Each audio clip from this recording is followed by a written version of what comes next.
আসসালামু আলাইকুম। আমি মোহাম্মদ রমজান আলী শাওমি বাংলাদেশ থেকে বলছি। আমরা যারা মিড রেঞ্জের মধ্যে 18 থেকে 20,000-এর মধ্যে যারা ফোন খুঁজতেছি তারা অবশ্যই রেডমি 15 এই ফোনটা দেখতে পারেন। রেডমি 15 আসলে one of the best choice হতে পারে। এর পিছনে কিছু কারণ আছে। আসলে আমরা যারা সব সময় শাওমি একটা জিনিস কনসিডার কখনোই করে না, সেটা হচ্ছে চিপসেট নিয়ে।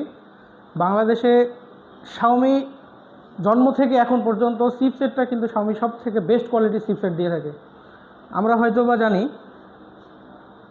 18 থেকে 20,000 টাকার মধ্যে এর আগে কখনো কোনো ব্র্যান্ড স্ন্যাপড্রাগন 685 এই চিপসেটটাই কখনো ইউজ করেনি, যেটা শাওমি রেডমি 15-এ ইউজ করেছে।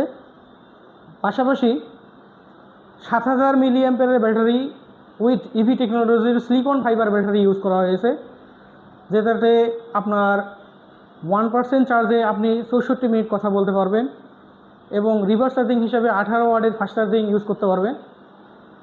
প্লাস আপনি যদি ডিসপ্লেতে আসেন, ডিসপ্লেতে এই বাজেটের মধ্যে বাংলাদেশে সর্বপ্রথম শাওমি দিচ্ছে আপনাকে full HD plus FHD plus রেজুলেশনের একটা 144 হার্টসের ডিসপ্লে, যেখানে আদার্স অন্য ব্র্যান্ডে হয়তো আপনাকে দিচ্ছে এইচডি প্লাস।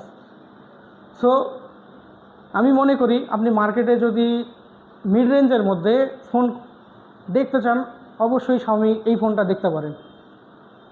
আসসালামু আলাইকুম আ রহমতুল্লাহি ওয়া বারাকাতুহু।